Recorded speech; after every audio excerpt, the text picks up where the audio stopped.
आप सभी का आपके अपने educational platform the content cloud पर। कैसे हैं आप सभी? आई होप आप सभी अच्छे होंगे और आपकी प्रिपरेशन बहुत अच्छे से चल रही होगी।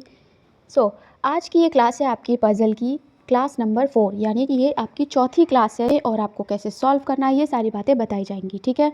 अभी तक जिन पज़ल की हम लोग चर्चा कर चुके हैं उनमें आपका आता है सर्कल, ओके, बॉक्स पज़ल और फ्लोर पज़ल। तो अभी कुछ 6-7 क्लासेस हम इसकी प्रैक्टिस करेंगे, ओके। कोई न्यू पज़ल नहीं उठाएंगे, इन्हीं का भी हम लोग बिगिनर लेवल की जो पज़ल्स होती हैं उन्हें डिस्कस करेंगे। फिर फर्दर जब आपकी अच्छी प्रैक्टिस इन पे हो जाएगी तब आपको कुछ एलिमेंट्स ऐड होते हैं, ओके, वेरिएबल्स, अदर वेरिएबल्स के साथ इन्हें सॉल्व कराया जाएगा। फ़िलहाल आज के इस सेशन में आपको मिलेंगी 2 सर्कल पज़ल और 2 आपको बॉक्स पज़ल देखने को मिलेंगी। विदाउट एनी डिले चलिए वीडियो को शुरू करते हैं। चैनल पर पहली बार विजिट कर रहे हैं तो चैनल से जुड़ना बिल्कुल भी ना भूलें और वीडियो को शेयर भी कर दें, ओके। पहले से जो पज़ल्स की क्लासेस अवेलेबल हैं 1, 2, 3, अगर आपने नहीं देखी हैं तो उन्हें ज़रूर देखिएगा, क्योंकि उनमें बिल्कुल बेसिक से बातें की गई हैं, बिल्कुल जो आपका एक एक पॉइंट इम्पॉर्टेंट है, पज़ल को कहाँ से उठाना है, कैसे आपको लेकर चलना है, कैसे आप कम समय में अच्छे से अच्छा पज़ल बनाकर मतलब अपने क्वेश्चंस को सॉल्व कर पाएंगे, क्योंकि हमारे पास होते वही 2-3 मिनट ही हैं। और एक पज़ल नॉर्मल एग्ज़ाम्स में एक क्वेश्चन और आपके बैंकिंग और जो अदर एग्ज़ाम्स होते हैं उनमें 5-5 क्वेश्चंस आपके लेकर चलती है। इसलिए अगर आपकी पज़ल बन गई तो सोचो आपके 5 नंबर पक्के। तो इसलिए आपको ऐसा अटैम्प्ट लेना है पज़ल में कि आपकी पज़ल डेफिनेटली बन ही जाए, ओके। कुछ आपको पज़ल देखने से भी पता चल जाती हैं कि ये पज़ल का कितना टाइम होगा, आपकी इसमें कितनी पकड़ है। सारी ही छोटी छोटी बातें डिस्कस करते हुए चलेंगे आपका क्वेश्चंस के साथ, ओके, यानी पज़ल के साथ।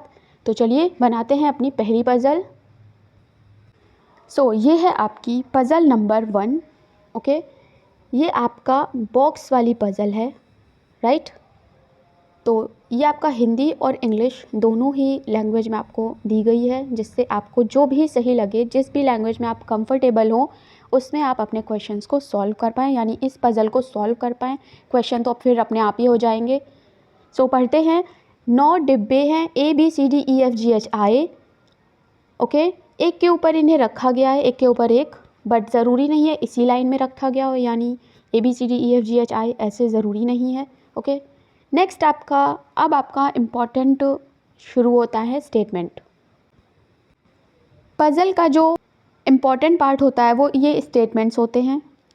इनको पढ़ने में अगर आप गलती करेंगे तो आप अपनी डेफिनेटली पज़ल गलत ही कर लेंगे, इसलिए इन्हें पढ़ते टाइम आप ध्यान रखें, ओके। आपको बोला है कि A, B के बीच 3 डिब्बे रखे गए हैं। A के ऊपर और नीचे समान संख्या में डिब्बे रखे गए हैं। B के ऊपर रखे गए डिब्बों की संख्या C के नीचे रखे गए डिब्बों की संख्या के समान है, राइट। C और I के बीच केवल 2 डिब्बे रखे गए हैं। एक डिब्बा A और G के बीच रखा गया है जो I के ठीक ऊपर नहीं रखा गया है। नेक्स्ट है कि F और D के बीच कोई डिब्बा नहीं रखा गया है जो F के ऊपर नहीं रखा गया है। E को H के नीचे रखा गया है, जिसे D के ठीक नीचे रखा गया है, ओके। अभी इंग्लिश में हम लोग पढ़ लेते हैं। पज़ल है 9 बॉक्सेस हैं ABCDEFGHI are kept one above the other, not necessarily in same order. 3 boxes are kept between A and B. Equal number of boxes are kept above and below A. Number of boxes kept above V is same as number of boxes kept below C. Only 2 boxes are kept between C and I. 1 boxes is kept between A and G. G which is not, यहाँ जो आपका which use हुआ है या हिंदी में जो use होता है वो हमेशा सेकेंड वेरिएबल के लिए होता है, ओके। यानी यहाँ पे जो G है इसके लिए ये which यूज़ हुआ है। तो आप ये छोटी सी पॉइंट होते हैं मगर आपको बहुत हेल्प करेंगे। G which is not keep immediate above I। जो पज़ल की फर्स्ट और सेकंड क्लास थी उसमें आपको basic, immediate, left, immediate, right इन सब का डिटेल में बताया गया है, तो आप उसे ज़रूर देखिएगा। बढ़ते हैं अपने नेक्स्ट स्टेटमेंट की ओर। No box is kept between F and D। D which is not kept above F। E is placed below H which is kept immediate below D. So ये था हमारा पज़ल को पढ़ना, ठीक है।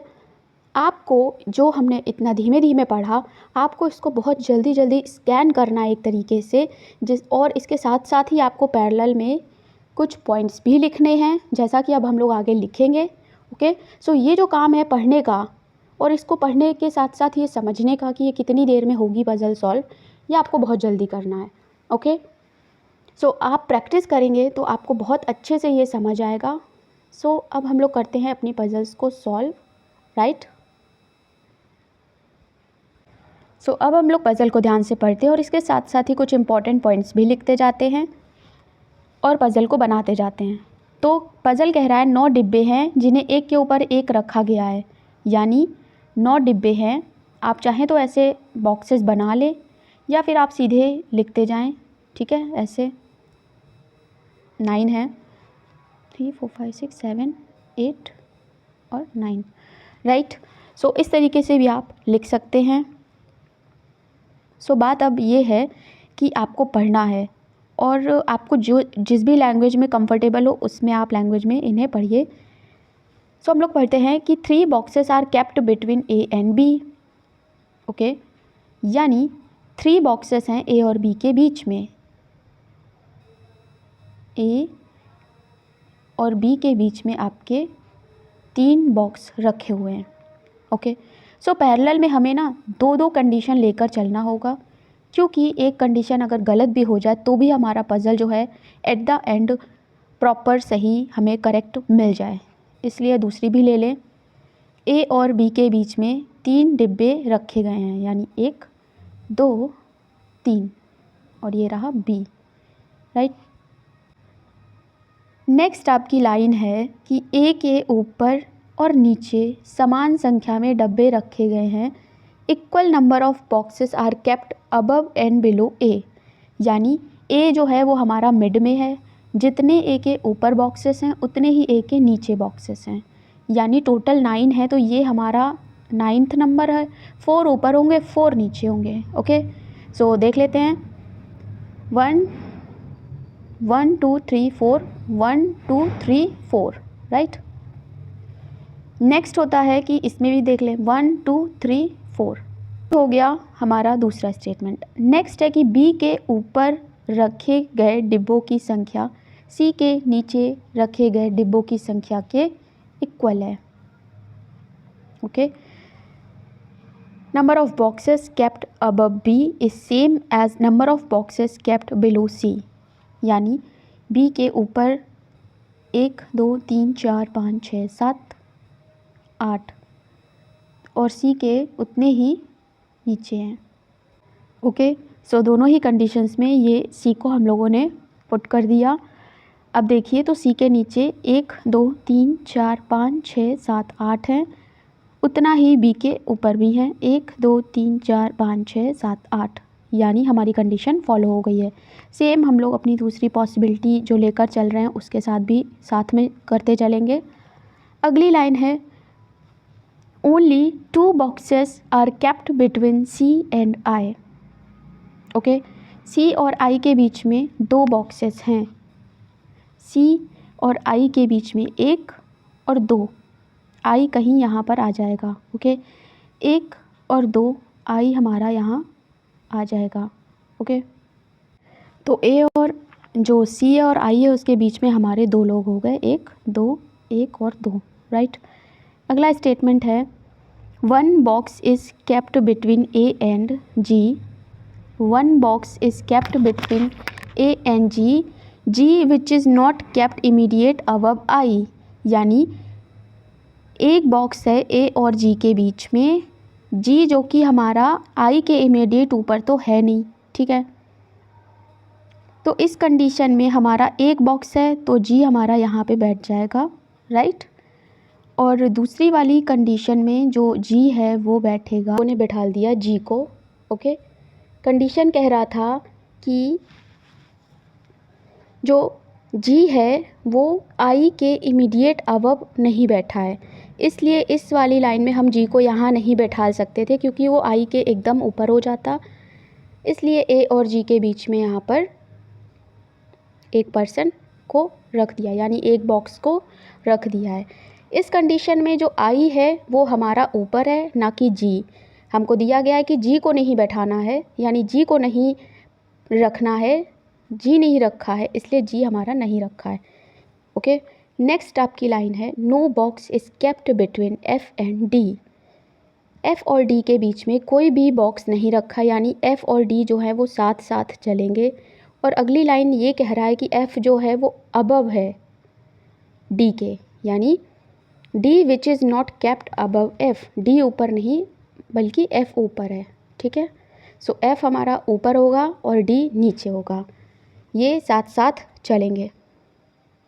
ओके, सो यहाँ पर इस पज़ल को देखें अगर, तो यहाँ पर हमारे पास ये एफ़ की जगह हो गई और ये डी की जगह हो गई। ओके, और यहाँ पर हम देखें अगर, सो अब हम लोग यहाँ पर भी एफ़ और डी को बैठा देते हैं, तो एफ़ यहाँ पे बैठ गया और डी यहाँ बैठ गया।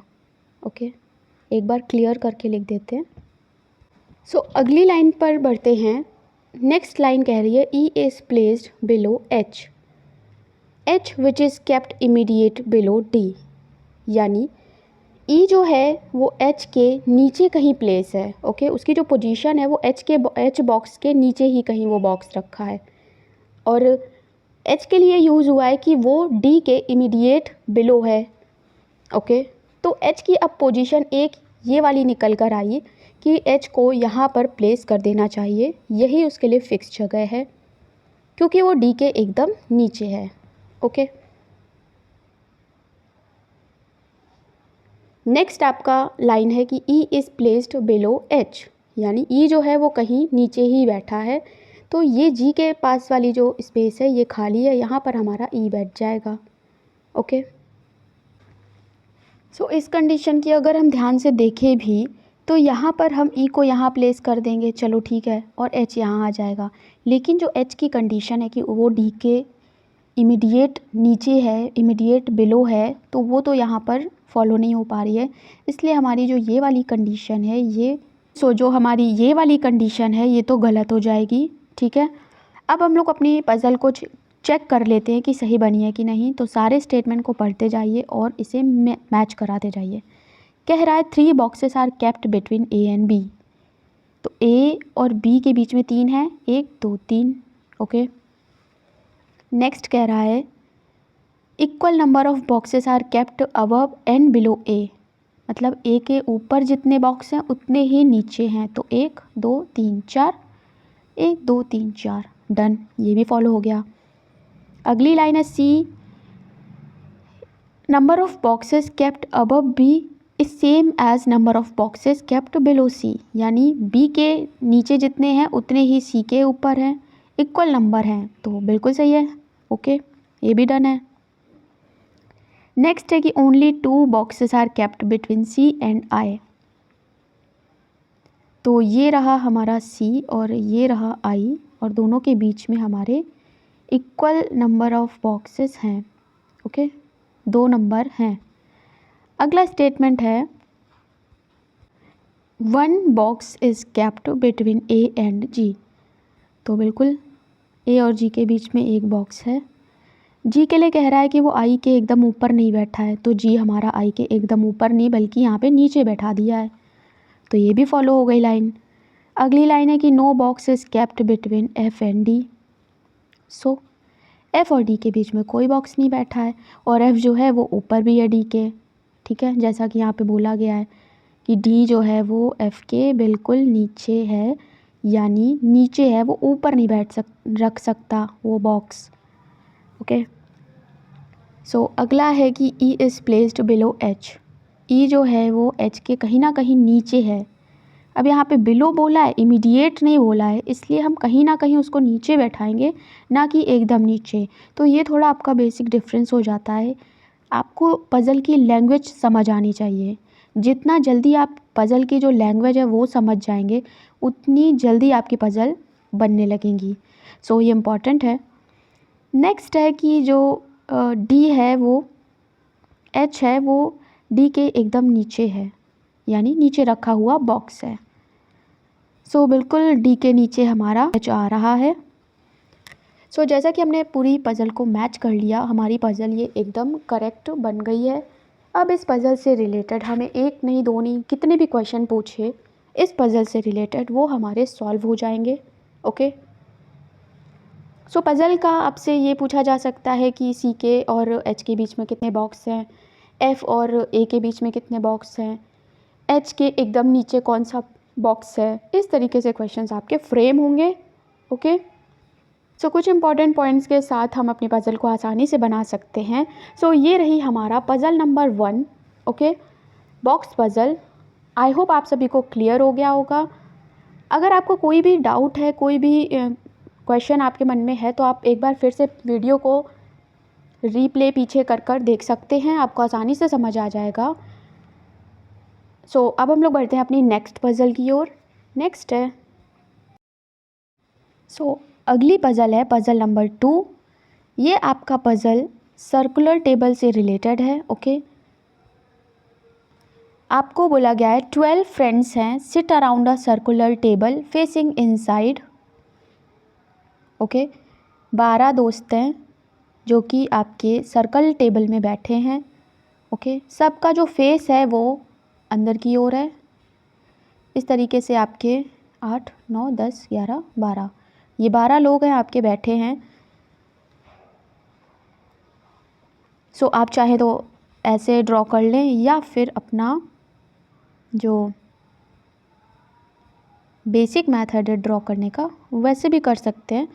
ओके, उसमें आपका ऑपोजिट वर्ड का जो यूज़ होता है वो आसानी से हो जाता है। ओके, सो 1 2 3 4 5 6 7 8 9 10 11 12। सो ये हो गया 12 प्लेस जहाँ आपको सभी दोस्तों को बैठाना है। सो आपको हिंदी में इंग्लिश में दोनों ही लैंग्वेज में बताया गया है, आपको जो सही लगे आप उस लैंग्वेज में सॉल्व करें। ओके, सो स्टेटमेंट आपके आ रहे हैं कि B sit third to the right of C. अच्छा, सबका जो फेस है वो तो इनसाइड है, यानी सबका मुंह अंदर अंदर की ओर मुंह करके बैठे हैं। ओके, सो ये हो गया आपका इम्पॉर्टेंट लाइन, यानी आप चाहें तो वही आप ऐसे फेस अंदर की ओर ड्रॉ कर सकते हैं, वरना ये अंडरस्टूड बात है। ओके, अब हम लोग चलते हैं स्टेटमेंट की ओर जो कि हमारे बहुत इम्पॉर्टेंट है, और वो है आपका B sit third to the right of C. B जो है वो सी के राइट में थर्ड प्लेस पर है। ओके, तो चलिए हम लोग सी को बैठा देते हैं और बी उसके थर्ड प्लेस पे हो जाएगा, यानी सी अगर यहाँ बैठा, सी यहाँ बैठ गया तो बी हमारा बैठ रहा है 1 2 3, वो भी राइट में। राइट और लेफ़्ट ये सारी बेसिक चीज़ें आपको फर्स्ट सेकंड क्लास में बताई जा चुकी हैं, आप उन्हें ज़रूर देख लीजिएगा। ओके, सो यहाँ बैठ गया बी। नेक्स्ट लाइन है सी हु सिट्स ऑपोजिट ए, यानी यहाँ पे जो हु वर्ड का यूज़ हुआ है और बॉक्स वाली पज़ल में विच वर्ड का यूज़ होता है वो आपका सेकंड वेरिएबल के लिए, यानी ये जो आपके दिए हैं इनके लिए यूज़ होता है। जो सेकंड नंबर पे लिखा होता है टर्म, फर्स्ट पे बी लिखा है, सेकंड पे सी लिखा है, तो हु जो है वो सी के लिए यूज़ होगा। विच जो है वो भी सेकंड वाले प्लेस में जो भी है उसके लिए यूज़ होगा। सो ये इम्पॉर्टेंट होता है। फ़िलहाल यहाँ पे कह रहा है सी हु सिट्स ऑपोजिट ए, यानी अब देखिए सी का ऑपोजिट यहाँ पे क्लियर दिख रहा है, ये है, और इससे एकदम क्लियर हो जाएगा ए और बी के बीच में 2 लोग बैठे हैं। ओके, सो ए यहाँ के बैठते ही यहाँ पे 1 जन 2 जन ये बैठा है बी के बगल में। ओके, अगली लाइन है Q sits opposite the one who sit third place away from R. Q जो है वो उस व्यक्ति के विपरीत बैठा है जो आर से 3 स्थान दूर बैठा है, यानी कहीं तो आर बैठा होगा, उसके 3 स्थान दूर तीसरे नंबर पर वहाँ पे क्यू बैठा है। ओके, सो अब हम लोग आगे पढ़ते हैं। बोला है S sit immediately between D and T. Okay, Q, ऊपर जो लाइन थी, Q sit opposite the one who sit three place away from R. Okay, next line है कि S sit immediately between D and T. ये सारी लाइनें ध्यान देने योग्य हैं क्योंकि इनसे अभी आपका कुछ भी पकड़ में नहीं आ रहा है। ओके, इसलिए इन्हें ध्यान में रखना है। अगली लाइन है P sits opposite the one who in turn sit between C and E, यानी सी और ई के बीच में जो बैठा है उसके जस्ट अपोजिट स्थान पे पी बैठा है। ओके, यानी सी और ई अगर यहाँ बैठ जाएगा तो उसके ठीक अपोजिट में यहाँ पी बैठ जाएगा, और सी और ई अगर यहाँ बैठ गया तो उसकी यहाँ ठीक अपोजिट में पी यहाँ बैठ जाएगा। ओके, अगली लाइन है आपकी कि two people sit between F and U. F और यू के बीच में आपके दो लोग हैं, एफ और यू के बीच में दो लोग बैठे हैं, राइट। नेक्स्ट लाइन है you who sit beside D. You जो है वो डी के बगल में बैठा है, यानी डी उसके बगल में बैठा है, यू के। अगला है D who sits opposite B. यहाँ से हमें ये चीज़ें पकड़ में आ गई। अब हमको पता चल गया कि डी और बी के बीच में जो भी रिलेशन है वो ऑपोजिट का है। ओके, यानी डी हमारा बैठ गया यहाँ, डी के तुरंत यहाँ बैठते ही हमें यू की पोजीशन पता चल गई। ओके, अब अगली लाइन पे आते हैं, इतना तो हो गया। अगला है B sit between E and Q. Okay, सही है। तो अभी हमने ऊपर एक लाइन पढ़ी थी कि सी, ये वाली थी कि सी और ई के बीच में जो बैठा है उसके जस्ट ऑपोजिट पी बैठा है। ओके, अब एक नीचे लाइन दी है कि B sit between E and Q. B sit between E and Q, तो हम ई को यहीं बैठा लेंगे क्योंकि सी और ई के बाद वाली कंडीशन भी तो हमारी पूरी हुई जा रही है। ओके, इसलिए क्योंकि फिर हमारी ऊपर जो लाइन कह रही है कि सी और ई के जो बीच में बैठा है उसके जस्ट अपोजिट यहाँ पे पी बैठा है। ओके, सो इस तरीके से हमको अपना रिलेट करना पड़ता है सारी स्टेटमेंट्स को। अगली लाइन कह रही है कि F does not sit near C. F जो है वो सी के आसपास तो कहीं भी नहीं बैठा है, और एफ से रिलेटेड ऊपर भी हमें एक लाइन मिली थी, वो लाइन ये थी कि आपके दो पीपल हैं एफ और यू के बीच में। ओके, सो चलिए हमने मान लिया कि एफ़ जो है वो सी के पास नहीं बैठेगा, चलो यहाँ नहीं बैठेगा, यहाँ नहीं बैठेगा, यहाँ बैठ गया। लेकिन अब हमारी ऊपर जो कंडीशन है कि एफ़ और यू के बीच में दो लोग हैं, ये पूरी नहीं हो पा रही है। इसलिए हमारी एफ़ के लिए जो एक जगह बची वो ये बची, एफ़ और यू और बीच में बैठ गए दो लोग। ओके, सो इस तरीके से हमको ये सारी पोजीशंस पता चल गई हैं। अब हमारे तीन जगह बची हैं और हमारे तीन जो हैं वो लोग भी बचे हैं, एस, टी और आर। अब आर को लेकर जो हमारे पास कंडीशन है ऊपर ये कि Q sit opposite the one who sit three places away from R. Okay, एक लाइन और कह रहा है यहाँ, लाइन जो है वो ये बहुत इम्पॉर्टेंट है कि डी और टी के बीच में एस बैठा है, तो इस तरीके से हमें यहाँ पर एस को बैठाना पड़ेगा। डी और टी के बीच में एस बैठ गया। ओके, एस के यहाँ बैठते ही हमारा जो आर और एस से रिलेशन था ऊपर, ओके, वो मिल गया क्योंकि एस के आर यहाँ बैठेगा और उससे 1, 2, 3 प्लेस दूर पे अपोजिट यहाँ क्यू बैठा है। सो इस तरीके से हमने देखा कि हमने सभी को बैठाल दिया है। अब हमारा एक और मेन काम बचता है, वो ये है कि जल्दी जल्दी से इन सारे स्टेटमेंट्स को पढ़ो। ओके, हटो मत, स्टेटमेंट्स को पढ़ें और हम मैच कर लें। ओके, सो चलिए फटाफट से पढ़ते हैं और अपनी पजल को कर लेते हैं क्रॉस चेक। पहला है B sit third to the right of C. B जो है वो सी के राइट में तीसरे स्थान पर है, 1, 2, 3। ओके, नेक्स्ट लाइन है C who sit opposite A. बिल्कुल सी के अपोजिट में ए है। नेक्स्ट लाइन है Q sit opposite the one who sit three place away from R. 1, 2, 3 Q बैठा, बिल्कुल सही। नेक्स्ट लाइन है S sit immediately between D and T. S जो है वो डी टी के बीच में बैठा है, बिल्कुल बैठा है। नेक्स्ट लाइन है P sit opposite the one who in turn sit between C and E। P जो है वो C और E के भी जो बैठा है उसके जस्ट ऑपोजिट है। तो हाँ बिल्कुल ये भी फॉलो हो गई हमारी कंडीशन। अगली है कि 2 people sit between F and U। तो ऊपर हम लोगों ने ये देख ही लिया कि F और U के बीच में ये 2 लोग हमारे बैठे हुए हैं, राइट। अगली लाइन आती है F हु सिट बिसाइड, कह रहा है 2 people sit between F and U, हाँ बैठ गए।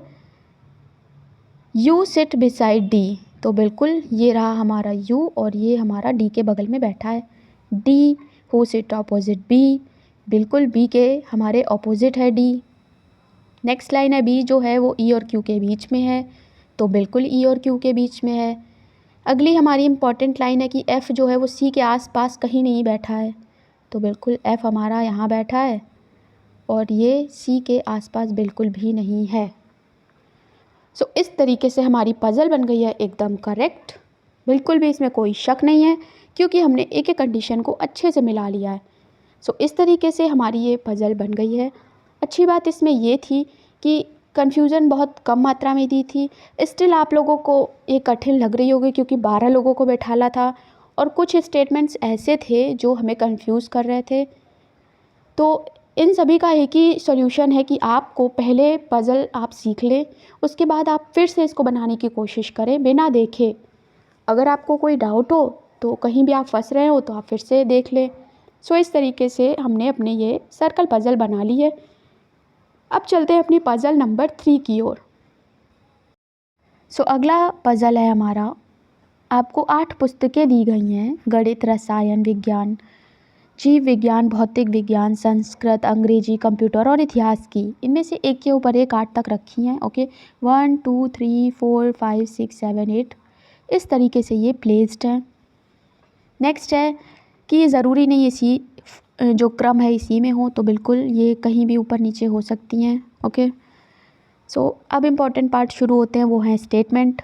तो पहला है आपका कि संस्कृत और रसायन विज्ञान के बीच में 3 पुस्तकें रखी गई हैं, गणित और भौतिक के बीच में 2 पुस्तकें रखी गई हैं, भौतिक की पुस्तक को रसायन विज्ञान की पुस्तक के ठीक नीचे रखा गया है और जीव विज्ञान की पुस्तक रसायन विज्ञान के नीचे रखी गई है, गणित और कंप्यूटर के बीच 2 पुस्तकें रखी गई हैं, जीव विज्ञान और इतिहास के बीच में 2 पुस्तकें रखी गई हैं।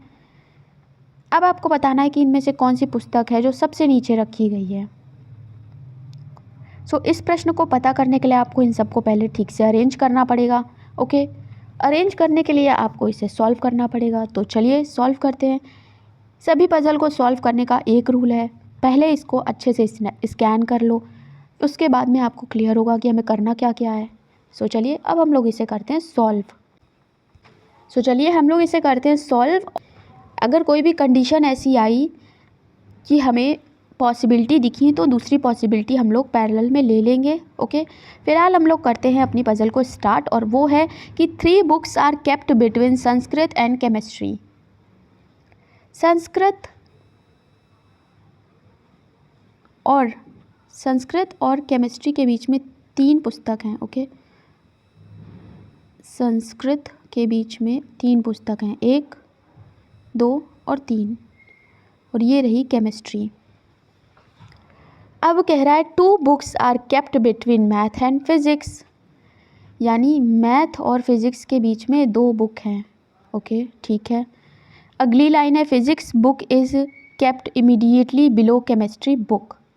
तो बस यहाँ से हो गया क्लियर कि जो केमिस्ट्री की बुक है, फिज़िक्स की बुक है, वो एकदम नीचे रखी है केमिस्ट्री की बुक के, तो यहाँ हमारा आ गया फिज़िक्स की बुक।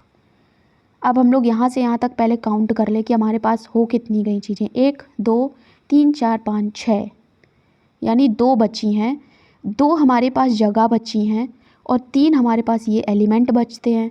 तो इसका सीधा मतलब हो गया कि हमारा जो मैथ है वो नीचे तो कहीं जा ही नहीं सकता, ओके। कि हम फिज़िक्स और मैथ के बीच में यहाँ पे 2 जगह बना दें, ऐसा तो नहीं हो सकता क्योंकि जगह ही 2 बची हैं। इसलिए हमको जो मैथ है इसे ऊपर रखना होगा, ओके। सो चलिए यहाँ पे रख देते हैं अपनी मैथ की प्यारी बुक को, और यहाँ से हमारा ये वाली कंडीशन हो जाएगी फुलफ़िल कि फिज़िक्स और मैथ के बीच में है 2 बुक। ओके, हो गई 2 बुक। अब अगली लाइन पे आते हैं और वो कह रही है कि biology book is kept below chemistry, यानी जो हमारी बायो की बुक है वो कहीं ना कहीं केमिस्ट्री के तो नीचे है। ओके, देखते हैं। तो केमिस्ट्री के नीचे है तो एकदम नीचे की तो बात नहीं कही है, तो कहीं ना कहीं वो फिज़िक्स के नीचे जा रही होगी। ओके, बायो की बुक हमारी फिज़िक्स के बुक के नीचे ही कहीं तो जगह बची। सो इस तरीके से हमने इस वाली कंडीशन को कर लिया फुलफ़िल कि बायोलॉजी की बुक है वो केमिस्ट्री के कहीं ना कहीं बिलो है। ओके, बढ़ते हैं अपनी अगली लाइन की ओर कि 2 books are kept between math and computer. Okay, so ये रहा हमारा मैथ्स, और मैथ्स के और कंप्यूटर के बीच में 2 किताबें हैं, तो बेचारा यहाँ तो आ ही नहीं सकता, कहीं जगह ही नहीं है। ऊपर हमारा बचता है जगह और कंप्यूटर पहुँच जाएगा ऊपर। ठीक, सो इस तरीके से हमने कंप्यूटर को कर दिया प्लेस। ओके, अब हमारे पास कंप्यूटर, संस्कृत एक ये जगह खाली, मैथ एक ये जगह खाली, केमिस्ट्री, फिज़िक्स और बायो इतनी हो गई, 2 स्थान अभी बचे हैं। ओके, पढ़ते हैं अपनी नेक्स्ट स्टेटमेंट को। वो ये कह रहा है कि 2 books are kept between math and computer तो हो चुका था। अगली लाइन है 2 books are kept between biology and history, यानी बायो और हिस्ट्री की बुक के बीच में आपकी 2 किताबें रखी हुई हैं। तो हमारा बायो तो रहा ये। ओके, बायो ये रहा, तो हिस्ट्री हमें कहीं ना कहीं यहीं पर रखनी पड़ेगी, तब जाकर हमारी जो कंडीशन है ये फुलफ़िल होगी। ओके, और अब हमारी बची बुक इंग्लिश की, तो इंग्लिश के लिए यही स्थान खाली है और यहीं पे उसको फिक्स करना पड़ेगा। सो जैसा कि आपने देखा कि यहाँ पर ऐसी कोई पॉसिबिलिटी वाली बात बनी नहीं, इसलिए हमने दूसरा लेकर हम लोग चले नहीं। अगर कोई भी स्टेटमेंट में सेकंड, थर्ड किसी भी स्टेट में अगर ऐसी बात आती कि हमें पॉसिबिलिटी बनानी पड़ती तो डेफिनेटली हम पैरेलल में वो लेकर चलते, बट ऐसा कुछ हुआ नहीं, राइट। सो अब हम लोग स्टेटमेंट को मैच कर लेते हैं। वैसे तो अपनी पजल एकदम सही बनी है, मैच करने की ज़रूरत नहीं है, फिर भी एक बार हम लोग मैच कर लेते हैं। सो लाइन है 3 books are kept between Sanskrit and chemistry, Sanskrit and chemistry 1 2 3, ठीक है। अगली है 2 books are kept between maths and physics, 1 2 physics. Okay, सही है। अगला है physics book is kept immediately below chemistry book, बिल्कुल। अगली अपनी लाइन है 2 books are kept between maths and computer. Okay, 1 2 ये भी फॉलो हो गया। अगली लाइन है 2 books are kept between bio and history, bio and history. So ये तो बन गई हमारी पज़ल और बन गई है एकदम करेक्ट। सो आपने देखा कि किस तरीके से हमने प्लेसिंग करी है चीज़ों की, आपको प्रैक्टिस से बहुत अच्छे से ये आ जाएगा। सो यहाँ बन जाती है हमारी ये पज़ल, ओके, जिसमें आपको अरेंज करनी थी बुक्स। बढ़ते हैं अपनी नेक्स्ट पज़ल की ओर, पज़ल नंबर 4। सो यहाँ हम लोग पहुँचते हैं अपनी पज़ल नंबर 4 की ओर, जिसमें आपको दिया है कि 6 खिलौने हैं, T1 T2 T3 T4 T5 और T6। कंपलसरी नहीं है कि इसी फॉर्म में लगे हों, इसी पैटर्न में लगे हों, इसलिए आपको बोला है कि कंडीशन दे दी हैं और आपको उनको प्लेस करना है इन टॉयज़ को। ओके, इंग्लिश में भी आपका देख लेते हैं, 6 टॉयज़ हैं जिन्हें आपको सर्कुलर पाथ में अरेंज करना है, यानी पज़ल हमारी सिंपल सी हो गई सर्कल से रिलेटेड।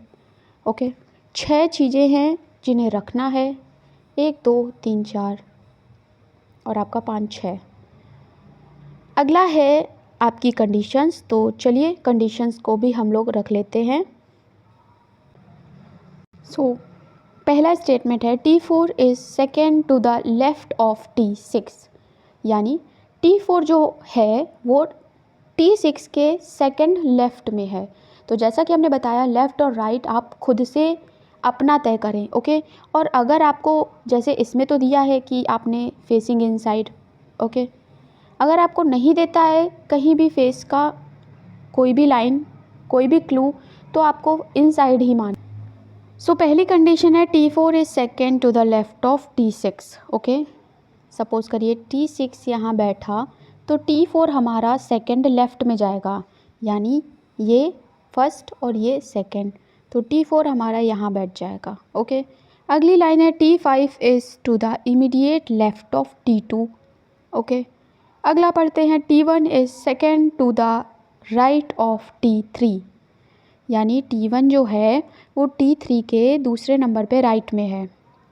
ओके, अगली पढ़ें। नेक्स्ट लाइन ये कह रही है कि T3 is to the immediate right of T4। चलो ये तो फिक्स हो गया और इसे हम बैठा देते हैं, यानी T4 के इमीडिएट राइट में है हमारा T3, और T3 के साथ T1 का कुछ एक रिलेशन था जिसे हमें क्लियर करना है, और वो था T1 is second to the right of T3, यानी सेकेंड टू द राइट पहला दूसरा। सो ये यहाँ पे ये हो गया T1। ओके, अब T1 से रिलेटेड हमारा अब बचे दो जगह, T5 और T2। इनके बारे में एक रिलेशन दिया था कि T5 is to the immediate left of T2, यानी T5 की जो पोजीशन है वो T2 के एकदम लेफ्ट में है। तो ये तभी पॉसिबल होगा जब T2 बैठेगा यहाँ पर। ओके, और T5 हमारा बैठ जाएगा यहाँ। सो इस तरीके से ये पज़ल हमारी हो जाती है कंप्लीट। ओके, सो इस तरीके से जब हम पज़ल बनाते हैं तो हमारी पज़ल एकदम करेक्ट होती है। हमें उन लाइंस को पहले सबसे तो ढूंढना होता है जो फिक्स हों, जो हमारी सर्कल है, प्लेस है, इसको थोड़ा तो फिल करें। इनसे रिलेटेड जो भी फिक्स्ड प्लेस हैं, टॉय हैं, पर्सन हैं, उन्हें बैठाना है। ओके, सो इस तरीके से आपस में रिलेशन आगे निकलते रहते हैं और हमारी जो प्लेसेस हैं वो फिल हो जाती हैं, हमारी पज़ल एकदम सही बन जाती है। सो इस तरीके से ये हमारी 4th नंबर की पज़ल हो जाती है कंप्लीट। ओके, सो ये जो पज़ल हैं ये आपके बैंकिंग हो गया, SSC हो गया, वनडे एग्ज़ाम्स हो गए, आपका रेलवे NTPC का हो गया, इन सभी एग्ज़ाम में पूछा जाता है। बस इनके क्वेश्चन कम ज़्यादा होते हैं, इसलिए आपको सॉल्व तो देखिए पूरी ही करनी पड़ेगी। क्वेश्चन 1 पूछे, चाहे 5 पूछे, चाहे 6 पूछे। सो इस तरीके से आपको पज़ल बनाना आना चाहिए, उसके बाद आपके क्वेश्चंस तो खुद ही सॉल्व हो जाएंगे। सो आज के सेशन में हमने पढ़े ये 4 पज़ल, 2 टाइप की पज़ल, ठीक है, यानी सर्कल और बॉक्स, और आपकी 4 पज़ल। वीडियो को शेयर कर दीजिएगा। चैनल पर पहली बार विज़िट कर रहे हैं तो चैनल से जुड़ जाइएगा। ओके, कोई भी प्रॉब्लम हो तो कमेंट सेक्शन में ज़रूर बताइएगा। मिलते हैं नेक्स्ट वीडियो में। Thanks for watching.